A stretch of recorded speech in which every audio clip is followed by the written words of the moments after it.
Dear Mummy, 'tis I, your illustrious son, Prince Charming, who writes to you. I fear I have some rather unsettling news. Last we spoke, I was embarking upon my quest to find a suitable bride. As we both know, a prince of my prestige cannot marry just any noble girl. No, in order to become a king, a prince must first become a hero. And in order to become a hero, he must first save a princess. Therefore, in order to be a king, I must rescue a princess from the clutches of inconceivable danger.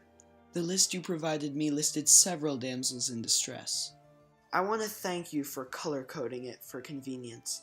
As you well know, I am terrible with names.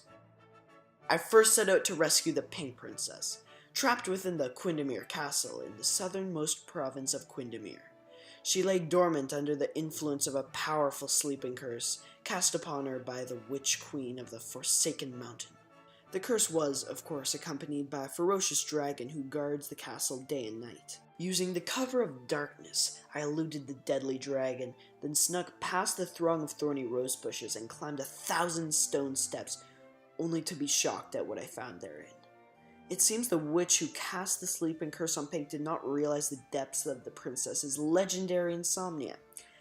According to the maid, the sleeping curse only knocked Pink out for a day, and then after years of not sleeping, this much-needed nap filled Pink with energy and gave her the strength to slay the dragon herself. Apparently it was glorious. No quest is worthwhile if it is free of obstacles, and being the noble hero I truly am, I refused to be discouraged by this minor setback and continued on to the home of the Blue Damsel, located yonder, across the river of ravenous reptiles. My heart shed many a tear for Blue, who had been raised by a cruel and wicked stepmother.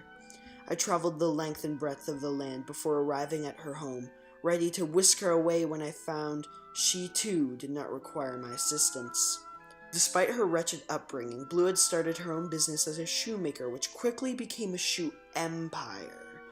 I dare say her profits have far exceeded those of Three Pigs Deli and Grandma's Bakery. In my humble opinion, shoes made of glass sound quite uncomfortable indeed, but alas, the women in this kingdom appear to adore them. Next, I sought out the Green Princess, who had sold her soul to an evil sorcerer in exchange for some reward or wish or something. None had ever been freed from such a contract, and are bound to service until the day they fall prey to the icy hand of death. I ventured to the lair of the dark sorcerer, held within the cave of crying corpses.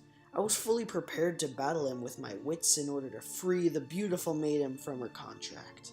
I had heard it said that this cavern was perhaps too perilous, but as the daring and heroic prince I am, its dangers proved no match for me.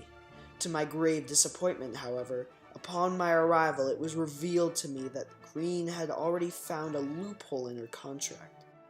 She has henceforth begun work at the law offices of Stiltskin and Goldilocks as a divorce attorney.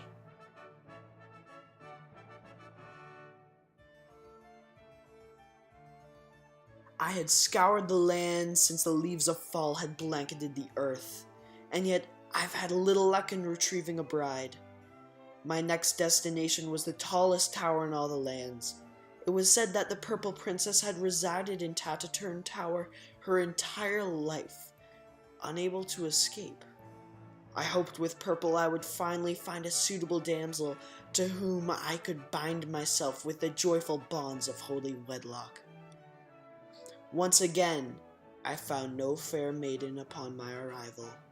According to the nearby villagers, Purple did not once ever cut her hair until the fateful day it reached from the top of the tower to the breadth of the ground. On that day she cut it all off and used it as a rope, bidding farewell to her prison. Soon after, she made the acquaintance of the Red Princess. Perhaps I would never have been a suitable suitor for either of these lovelies. Legend now proclaims that Purple and Red have since eloped and are now happily married. Mother, I am afraid there are simply no more damsels left in distress. But alas, it seems that this is the least of my worries now. You see, I am writing you from the Purple Princess's Taciturn Tower. I may be a teensy-weensy little bit stuck. I fear I get dizzy from the view and find myself unable to use the rope as means of escape. Some sort of genetic fear of heights, I suspect. Please send help at your earliest convenience. Your son, Prince Charming.